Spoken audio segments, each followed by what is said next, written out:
السلام علیکم دوستوں اور ساتھیوں، امید ہے آپ لوگ خیریت سے ہوں گے۔ آج اس ویڈیو میں بات کریں گے ہم جو پاکستان اور دنیا میں جو ویکسین سے متعلق اہم خبریں ہیں، پہلے تو مختصر ان کی اور اس کے بعد بھی کچھ اہم باتوں پہ۔ تو ان میں دوستوں سب سے پاکستان سے متعلق جو اہم ویکسین کے بارے میں خبر ہے وہ یہ ہے کہ جو رشیا ہے اس نے پاکستان کو آفیشلی آفر کی ہے ویکسین کی کہ پاکستان اس کی ویکسین استعمال کر سکتا ہے یا خرید لے۔ اس بات کو کنفرم کیا ہمارے فورن آفس نے، اور فورن آفس نے یہ بتایا ہے کہ نہ صرف یہ کہ انہوں نے یہ آفر کی ہے بلکہ جو اس کا ڈیٹا ہے، جو رشیا کی ویکسین جس کا نام سپوتنک 5 ہے، جس کی 2 ڈوزز لگتی ہیں اور جس میں اڈینو وائرس جو ہے یعنی اڈینو وائرس 26 اور 5 کا استعمال کیا گیا ہے ویکسین بنانے میں، تو نہ صرف یہ کہ یہ آفر کی گئی ہے بلکہ اس کا جو ریسرچ کا سارا ڈیٹا ہے وہ بھی پاکستان کو دیا گیا ہے اینالائز کرنے کے لیے۔ تو اب یہ جو سب ڈیٹا اور یہ آفر آگے پہنچا دی گئی ہے منسٹری آف ہیلتھ کو، جس میں ہمارے جو ماہرین ہیں وہ اس کا جائزہ لیں گے، اور وہ جو پہلے بھی بات ہوتی تھی کہ پاکستانی ماہرین یہ دیکھیں گے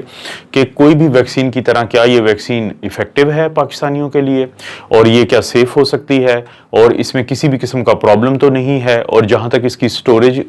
کا تعلق ہے وہ عام جو ریفریجریٹر کا ٹیمپریچر ہوتا ہے 2 سے 8 اس پہ کی جاتی ہے۔ تو جیسے جیسے اس پہ مزید خبر آئے گی آپ لوگوں سے میں شیئر کروں گا۔ کل ہی ایک بڑی اہم خبر اور آئی تھی، وہ آئی تھی انڈیا سے کہ وہاں پہ جو فائزر ہے، جو فائزر کی برانچ ہے جس کا نام فائزر انڈیا ہے، تو اس نے جو وہاں کی ریگولیٹری اتھارٹی ہے انڈیا کی جس کا نام جو drug controller general of India,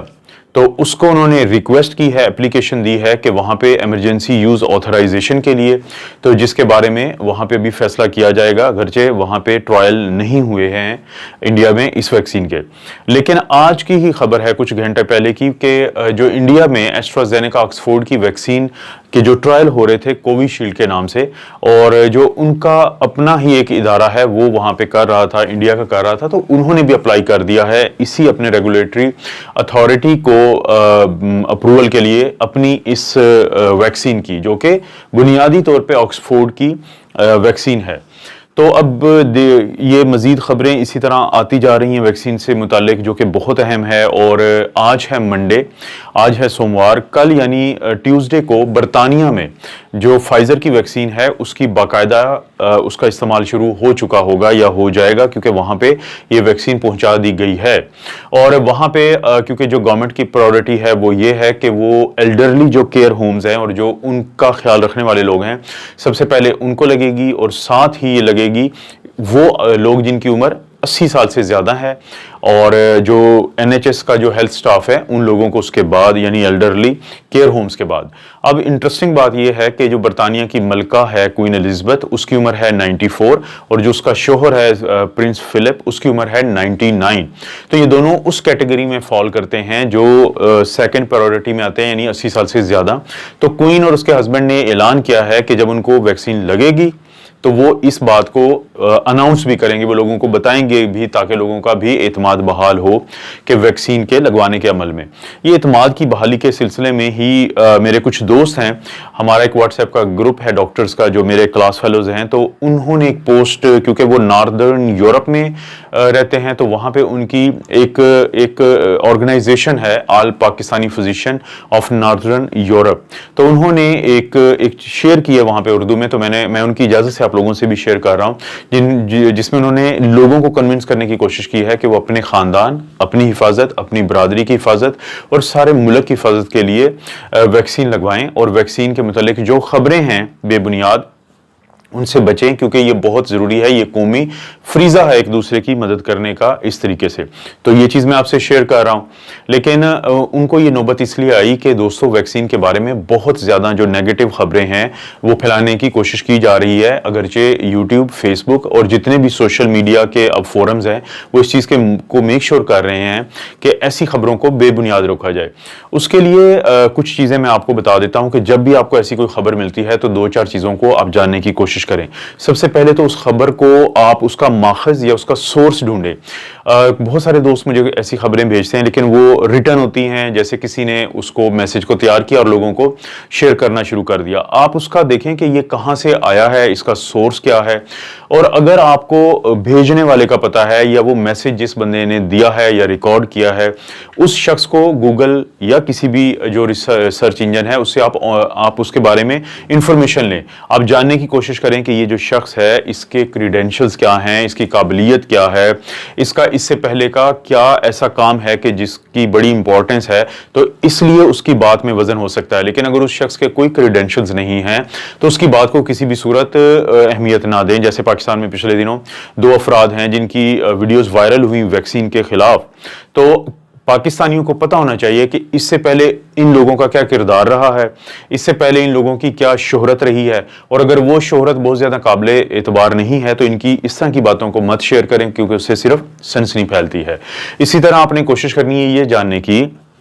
کہ جو خبر پھیلائی جا رہی ہے وہ پرانی ہے یا نہیں ہے. جیسے گزشتہ دنوں میں نے بات کی تھی کہ کراچی کے ایک بڑے گورنمنٹ ہاسپٹل کی جو ایڈمنسٹریٹر ہیں ان کی ایک آڈیو کلپ کو سرکولیٹ کیا جا رہا تھا سنسنی پھیلانے کے لیے, لیکن بعد میں پتہ چلا کہ وہ تو پچھلی یعنی فرسٹ ویو سے پہلے کی ویڈیو ہے. اسی طرح آخر میں آپ لوگوں کو یہ بتا دوں کہ یہ جو آپ ہیڈ لائن سنتے ہیں چاہے وہ پرنٹ میڈیا میں ہو, وہ الیکٹرانک میڈیا میں ہو یا سوشل میڈیا میں, تو آپ خبر کی ڈیٹیل کو پڑھیں. بعض اوقات جو سرخی یا ہیڈ لائن ہوتی ہے وہ سنسنی پھیلا رہی ہوتی ہے لیکن اس کے اندر کچھ بھی نہیں ہوتا. تو یہ کچھ طریقے ہیں جس سے آپ ویکسین کے بارے میں جو ایسی خبریں ہیں ان کے بارے میں جان سکتے ہیں. کیونکہ سب سے بڑی جیسے بات کی جاتی ہے کہ کیسے اتنا جلدی یہ ویکسین بن گئی ہے جیسے میسنجر RNA کی, تو دوستو یہ ایک دن میں نہیں بنی.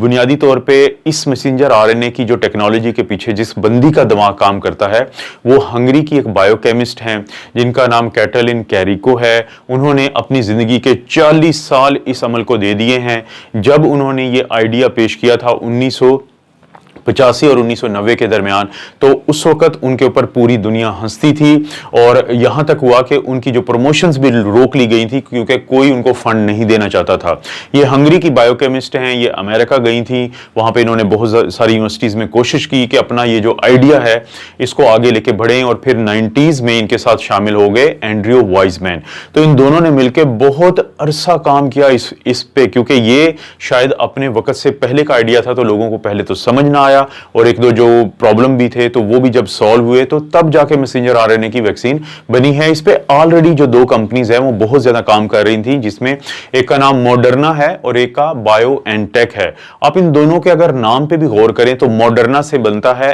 MOD یعنی موڈیفائڈ, اور RNA جو اینڈ کا ہے یعنی موڈیفائڈ میسنجر RNA کو استعمال کرنے کی ٹیکنیک کے اوپر یہ کمپنی 2010 سپٹمبر سے یہ بنی ہوئی ہے اور کام کر رہی ہے. اسی طرح سے جو بایو این ٹیک ہے بایو فارماسیوٹیکل این جو سٹینڈ کرتا ہے نیو کے لیے اور ٹیکنالوجیز, یعنی یہ کمپنی بھی 2008 سے بنی ہوئی ہے اور اسی طرح کے جو مختلف آئیڈیاز ہیں ان کے اوپر یہ مسلسل کام کر رہے تھے. اس لیے جب چائنا نے 9 جنوری کو آن لائن شیئر کیا اپنا وہ سیکوینس جو جینیٹک مٹیریل کا تھا, تو ان کمپنیز نے 3 دن کے اندر ان کو پتا تھا کہ اس سیکوینس کے اندر وہ کون سا ایک پورشن ہے جو وائرس کی سپائک پروٹین بناتا ہے. کیونکہ 2002-2003 میں آیا تھا SARS-CoV-1 اور 2012-13 میں آیا تھا مرس, جس کی وجہ سے ان تمام کمپنیز اور سائنٹسٹ کو اندازہ تھا کہ یہ جو وائرس آیا ہے اسی پرانی فیملی کا, تو اس کی فلاں جو پورشن ہے یعنی اس کا جو سپائک پروٹین کا اس کے اندر تبدیلی آئی ہے جس کی وجہ سے یہ انسانوں کے اندر اب حملہ کر رہا ہے. تو یقین کریں کہ 3 دن کے بعد ان کمپنیز کو اندازہ ہو چکا تھا کہ یہ جو پینڈیمک پھیل رہی ہے پوری دنیا میں اب اس کو روکنے کا ایک حل ہو سکتا ہے, جس کے اوپر وہ بہت عرصے سے کام کر رہے تھے. اور یہ وہ وجہ ہے, اور اتنی زیادہ کیونکہ دنیا اس سے تنگ آئی ہے وائرس سے بعد میں, اور اس طرح حکومتوں اور معاشروں کو اپنے سروائیول کا سامنا کرنا پڑا ہے کہ خطرے میں ہے سروائیول, کہ انہوں نے بہت زیادہ فنڈنگ کی بھی ہے اور یہ بھی پلیج کیا تھا کہ اگر وہ ویکسینز بن جاتی ہیں تو پھر وہ خرید لی جائیں گی. تو یہ وہ وجہ ہے کہ یہ سارے جب عوامل ملے ہیں تو ان کی وجہ سے ہی ممکن ہوا ہے کہ یہ میسنجر RNA کا جو فیز 1 کا ٹرائل ہے